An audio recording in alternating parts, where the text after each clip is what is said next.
Hello friends, स्वागत है हमारे यूट्यूब चैनल स्टूडेंट साथी में। अगर आप जेएसएससी या यूपीएससी की तैयारी कर रहे हैं तो यह वीडियो आपके लिए ही है। आइए आज हम झारखंड का आधुनिक इतिहास से जुड़े कुछ महत्वपूर्ण प्रश्नों की चर्चा करेंगे। शुरुआत करते हैं पहले प्रश्न से। सर्वप्रथम झारखंड में अंग्रेजों का प्रवेश कब हुआ? इसका आंसर आप सभी को पता होगा। ऑप्शन सी इसका राइट आंसर है 1767 ईस्वी को। सर्वप्रथम झारखंड में अंग्रेजों का प्रवेश कब हुआ? तो 1767 ईस्वी। अगला प्रश्न है, अंग्रेजों के झारखंड में प्रवेश का मुख्य कारण क्या था? ऑप्शन है नए व सुरक्षित व्यापारिक मार्ग की जरूरत, ये भी सही है। विद्रोही जमींदारों द्वारा झारखंड को शरण स्थली के रूप में इस्तेमाल से रोक, ये भी सही है। मराठा आक्रमणों से कंपनी के सीमावर्ती क्षेत्रों की सुरक्षा, ये सभी सही है। ऑप्शन डी इसका राइट आंसर है। अंग्रेजों के झारखंड में प्रवेश का मुख्य कारण क्या क्या था? तो नए व सुरक्षित व्यापारिक मार्ग की जरूरत थी उन्हें, विद्रोही जमींदारों द्वारा झारखंड को शरण स्थली के रूप में इस्तेमाल से रोक, तीसरा मराठा आक्रमणों से कंपनी के सीमावर्ती क्षेत्रों की सुरक्षा। अगला प्रश्न है, नवंबर दिसंबर 1763 ईस्वी में किसके नेतृत्व में अंग्रेजी सेना मीर कासिम के विरुद्ध सैनिक अभियान में झारखंड से होकर पार हुई? इसका राइट आंसर है option C major Adams. Option C इसका राइट आंसर है। ऑप्शन सी इसका राइट आंसर है। नवंबर दिसंबर 1763 ईस्वी में मेजर एडम्स के नेतृत्व में अंग्रेजी सेना मीर कासिम के विरुद्ध सैनिक अभियान में झारखंड से होकर पार हुई। किसके विरुद्ध मेरे दोस्तों? तो मीर कासिम के विरुद्ध। अगला प्रश्न है, कब बंगाल इंजीनियर्स के डूग्लोस को झारखंड से होकर आने जाने का रास्ता का पता लगाने के लिए दक्षिण बिहार में भेजा गया? कब बंगाल इंजीनियर्स के डूग्लोस को झारखंड से होकर आने जाने के रास्ता का पता लगाने के लिए दक्षिण बिहार में भेजा गया? इसका राइट आंसर है ऑप्शन ए 1766। ऑप्शन इसका राइट आंसर है। ऑप्शन इसका राइट आंसर है। अगला प्रश्न है, बिहार के किस राजवंश समाहर्ता का कहना था कि छोटा नागपुर खास के पहाड़ी मार्गों का प्रहरी पलामू किला है? इसका राइट आंसर है ऑप्शन बी थॉमस रम्बोल्ड। बिहार के किस राजवंश समाहर्ता का कहना था कि छोटा नागपुर खास के पहाड़ी मार्गों का प्रहरी पलामू किला है? तो ऑप्शन बी इसका राइट आंसर है थॉमस रम्बोल्ड। अगला प्रश्न है, कब ब्रिटिश ईस्ट इंडिया कंपनी को बंगाल, बिहार व उड़ीसा की दीवानी प्राप्त हुई? इसका आंसर आप सभी को पता होगा मेरे दोस्तों। ऑप्शन डी इसका राइट आंसर है। कब इसकी दीवानी प्राप्त हुई थी ब्रिटिश ईस्ट इंडिया कंपनी को? तो 1765 ईस्वी को। अगला प्रश्न है, अंग्रेजों का झारखंड में प्रवेश किस क्षेत्र से शुरू हुआ? 7 जेपीएससी में पूछा हुआ प्रश्न है मेरे दोस्तों। अंग्रेजों का झारखंड में प्रवेश किस क्षेत्र से शुरू हुआ? तो इसका राइट आंसर है ऑप्शन सी सेबूम। ऑप्शन सी इसका राइट आंसर है। अंग्रेजों का झारखंड में प्रवेश किस क्षेत्र से शुरू हुआ? तो सेबूम क्षेत्र से शुरू हुआ। कब से हुआ? तो 1767 ईस्वी से। अगला प्रश्न है, अंग्रेजों के झारखंड में प्रवेश के समय सेबूम के प्रमुख राजा कौन थे? सेबूम के प्रमुख राजा कौन कौन थे? तो पहला था ढाल राजाओं की ढालभूम थी, सिंह राजाओं का पोराट था राज्य, और हो लोगों का कोल्हान राज्य। ये तीनों राज्य थी। ऑप्शन डी इसका राइट आंसर है। उस समय सेबू में प्रवेश के समय, अंग्रेजों के प्रवेश के समय सेबू में कौन कौन से राज्य थे? तो धालभूम राज्य, पोराट राज्य और कोल्हान राज्य। तो ये ऑप्शन डी इसका राइट आंसर है। अगला प्रश्न है, कब फर्गुसन को सेबू पर आक्रमण के लिए भेजा गया था? कब फर्गुसन को सेबू पर आक्रमण के लिए भेजा गया था? तो ऑप्शन बी इसका राइट आंसर है। 1767 ईस्वी, जनवरी 1767 ईस्वी में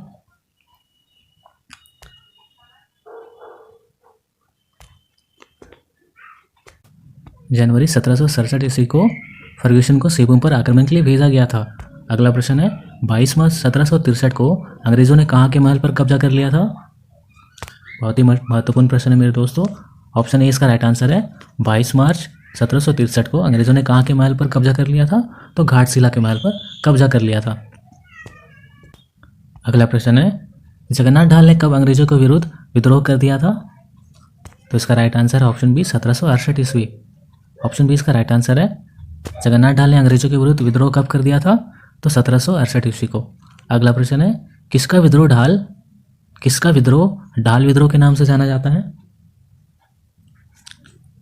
किसका विद्रोह ढाल विद्रोह के नाम से जाना जाता है? तो ऑप्शन सी इसका राइट आंसर है। जगन्नाथ ढाल। जगन्नाथ ढाल का विद्रोह ढाल विद्रोह के नाम से जाना जाता है। अगला प्रश्न है, मेजर रफसेज ने कोलान क्षेत्र में कब प्रवेश किया था? मेजर रफसेज ने कोलान क्षेत्र में प्रवेश कब किया था? तो 1820 ईस्वी में। ऑप्शन डी इसका राइट आंसर है। मेजर रफसेज कोलान क्षेत्र में कब प्रवेश किए? तो 1820 ईस्वी में। अगला प्रश्न है, किस नदी के तट पर हो एवं अंग्रेजों का युद्ध हुआ जिसमें अंग्रेज विजयी हुए? बहुत ही महत्वपूर्ण प्रश्न है मेरे दोस्तों। किस नदी के तट पर हो एवं अंग्रेजों का युद्ध हुआ जिसमें अंग्रेजी विजय हुए? ऑप्शन ए इसका राइट आंसर है, रोरो नदी। ऑप्शन ए इसका राइट आंसर है। ये युद्ध कब हुआ? तो 1820 में हुआ। और किसके नेतृत्व में हुआ? तो मेजर रफसेज के नेतृत्व में हुआ था ये युद्ध। और किस नदी के किनारे हुआ था? तो रोरो नदी के किनारे हुआ था। कब हुआ था? तो 1820 ईस्वी को। अगला प्रश्न है, 1821 में किसके नेतृत्व में अंग्रेजी सेना का हो क्षेत्र में प्रवेश हुआ था?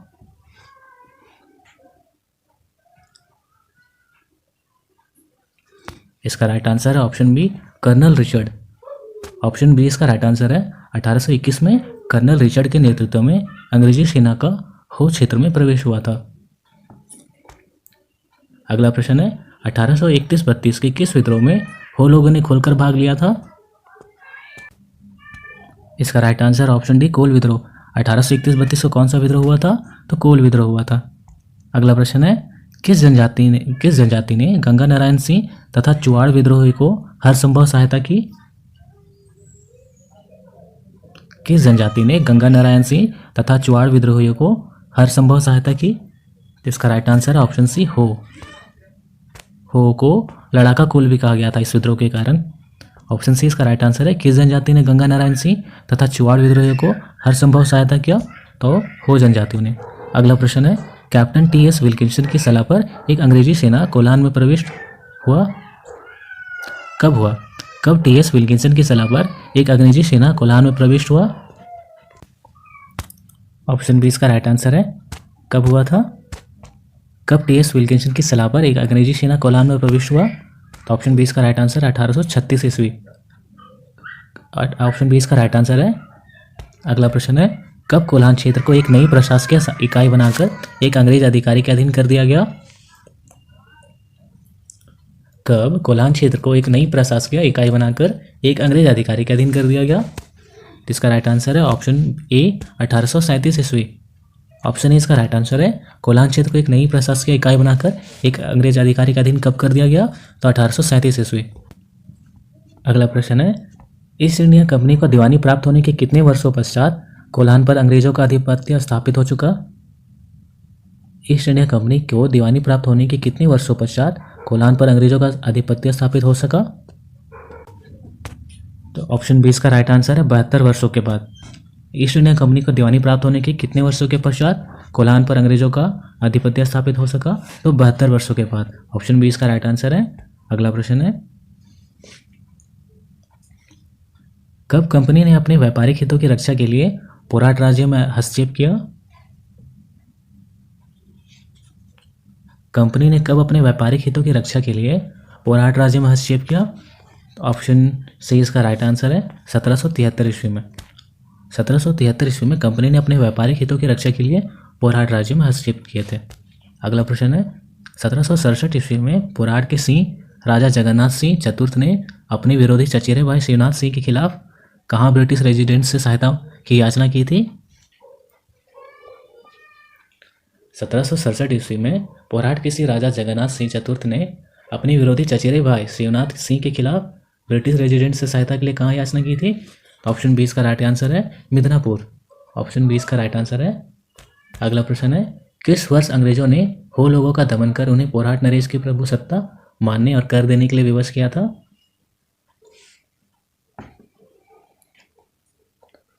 इसका राइट आंसर है ऑप्शन डी, 1821 ईस्वी। किस वर्ष अंग्रेजों ने हो लोगों का दमन कर उन्हें पोराट नरेश की प्रभु सत्ता मानने और कर देने के लिए विवश किया था? तो 1821 ईस्वी को। अगला प्रश्न है, घाटशिला के महल पर अंग्रेजों का कब्जा कब हुआ? इसका राइट आंसर है 22 मार्च 1767 ईस्वी। घाटशिला के महल पर अंग्रेजों का कब्जा कब हुआ? तो 22 मार्च 1767 ईस्वी को हुआ। अगला प्रश्न है, ढालभूम के राजा फर्गुसन की सेना द्वारा पराजित करने के बाद किसे ढालभूम का राजा बनाया गया? इसका राइट आंसर है ऑप्शन सी जगन्नाथ ढाल। ढालभूम के राजा को फर्ग्यूसन की सेना द्वारा पराजित करने के बाद किसे ढालभूम का राजा बनाया गया? तो जगन्नाथ ढाल को बनाया गया। अगला प्रश्न है, कब पटना काउंसिल ने गोपाल राय को पलामू का राजा घोषित किया? इसका right answer option A 1771। Patna council ने गोपाल राय को पलामू का राजा घोषित कब किया? तो 1771 ईस्वी को। अगला प्रश्न है, कब चेरो राजा के दीवान जयनाथ सिंह और टॉमस स्कॉट के बीच युद्ध हुआ? इसका राइट आंसर ऑप्शन बी 1772 ईस्वी। चेरो राजा के दीवान जयनाथ सिंह और टॉमस स्कॉट के बीच युद्ध कब हुआ? तो 1772 ईस्वी को। अगला प्रश्न है, कैमक ने पलामू किले पर कब अपना अधिकार कर लिया था? कैमक ने पलामू किले पर अपना अधिकार कब कर लिया था? इसका राइट आंसर ऑप्शन डी 1771 ईस्वी। ऑप्शन डी इसका राइट आंसर है। कैमक ने पलामू किले पर अधिकार कब कर लिया था? तो 1771 ईस्वी को। अगला प्रश्न है, 1771-72 में किस क्षेत्र में पर अंग्रेजों का आधिपत्य स्थापित हो गया? इसका राइट आंसर है ऑप्शन सी पलामू। 1771-72 में पलामू क्षेत्र पर अंग्रेजों का आधिपत्य स्थापित हो गया। अगला प्रश्न है, चेतमा की लड़ाई में किस चेरो राजा की हत्या कर दी गई थी? चेतमा की लड़ाई में किस चेरो राजा की हत्या कर दी गई थी? चेतमा की लड़ाई कब हुई थी मेरे दोस्तों? 1770 ईस्वी में। 1770 ईस्वी में कहाँ हुई थी? पलामू के सतबरवा में हुई थी। 1770 ईस्वी में पलामू के सतबरवा में चेतमा की लड़ाई हुई थी, जिसमें जयनाथ सिंह ने चित्रजीत राय के सहयोग से चेरो राजा जयकृष्ण राय को पराजित करके उसकी हत्या कर दी और पलामू किला पर अधिकार कर लिया था। तो किसकी हत्या कर दी थी? जयकृष्ण राय की हत्या कर दी गई थी। किसने की थी? तो जयनाथ सिंह ने की थी। कब की थी? तो 1770 ईस्वी में। और चेतमा की लड़ाई कहाँ हुई थी मेरे दोस्तों? तो पलामू में। पलामू के कहाँ? सतबरवा में। ऑप्शन बी इसका राइट आंसर है। अगला प्रश्न है, ईस्ट इंडिया कंपनी को झारखंड में प्रवेश करने में कितने दशकों का समय लगा?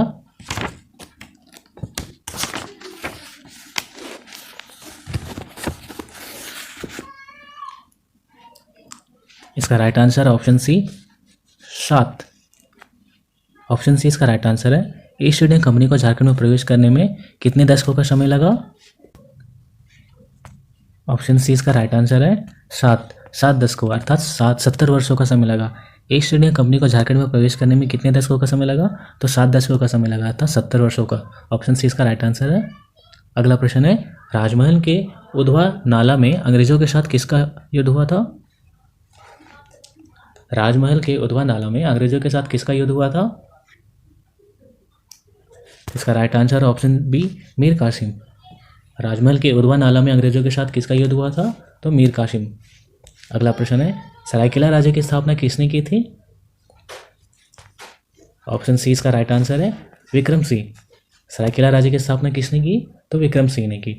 अगला प्रश्न है, बक्सर के युद्ध के पूर्व अंग्रेजों का आगमन किस क्षेत्र से हुआ? बक्सर के युद्ध के पूर्व अंग्रेजों का आगमन किस क्षेत्र से हुआ? तो ऑप्शन बी इसका राइट आंसर है गढ़वा। बक्सर के युद्ध के पूर्व अंग्रेजों का आगमन किस क्षेत्र से हुआ? तो गढ़वा से हुआ। अगला प्रश्न है, अंग्रेजों के किस क्षेत्र में प्रवेश के समय दर्पनाथ शाह राजा था? ऑप्शन डी इसका राइट आंसर है। अंग्रेजों के किस क्षेत्र में प्रवेश के समय दर्पनाथ शाह राजा था? तो छोटा नागपुर क्षेत्र में प्रवेश करते समय दर्पनाथ शाह उस समय राजा थे। अगला प्रश्न है, 1771 ईस्वी में दर्पनाथ शाह पटना काउंसिल को कितने रुपए सालाना कर देते थे? 1771 ईस्वी में दर्पनाथ शाह पटना काउंसिल को कितने रुपए सालाना कर देते थे? तो 12,000 रुपये देते थे। ऑप्शन सी इसका राइट आंसर है। दर्पनाथ शाह पटना काउंसिल को कितने रुपए सालाना कर देते थे? तो 12,000 रुपये। अगला प्रश्न है, कंपनी को किस क्षेत्र में सर्वाधिक विरोध का सामना करना पड़ा था?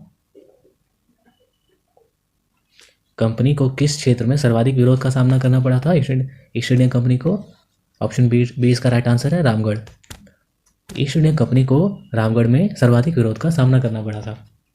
अगला प्रश्न है, हजारीबाग में अंग्रेजों का प्रवेश किसके नेतृत्व में हुआ? ऑप्शन सी इसका राइट आंसर है कैमक।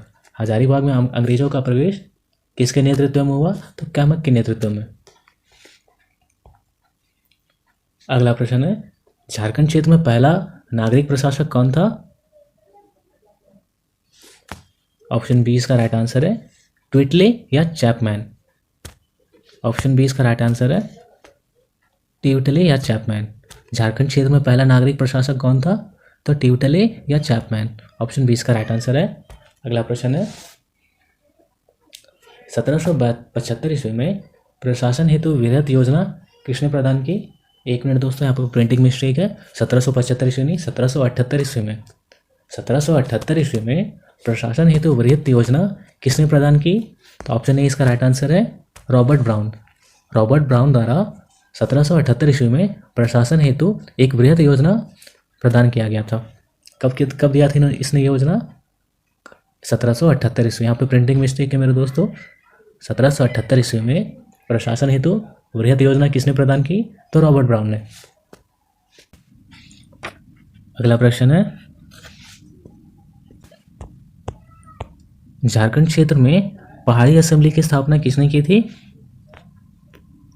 झारखंड क्षेत्र में पहाड़ी असेंबली की स्थापना किसने की थी? बहुत ही महत्वपूर्ण प्रश्न है। ऑप्शन सी इसका राइट आंसर है क्लीवलैंड। क्लीवलैंड। झारखंड क्षेत्र में पहाड़ी असेंबली की स्थापना किसने की थी? तो क्लीवलैंड। ऑप्शन सी इसका राइट आंसर है। क्लीवलैंड को किसने मारा था? तिलका मांझी ने मारा था। कैसे मारा था मेरे दोस्तों? तीर से मारा था। झारखंड क्षेत्र में पहाड़ी असेंबली की स्थापना किसने की थी? क्लीवलैंड ने की थी। अगला प्रश्न है, सरायकेला राज्य पर अंग्रेजों का संपर्क कब हुआ? ऑप्शन ए इसका राइट आंसर होगा 1770 ईस्वी। सरायकेला राज्य पर अंग्रेजों का संपर्क कब स्थापित हुआ? तो 1770 ईस्वी में। अगला प्रश्न है, खरसावां राज्य पर अंग्रेजों का संबंध कब स्थापित हुआ? इसका राइट आंसर है ऑप्शन ए 1793 ईस्वी। खरसावां राज्य पर अंग्रेजों का संबंध कब स्थापित हुआ?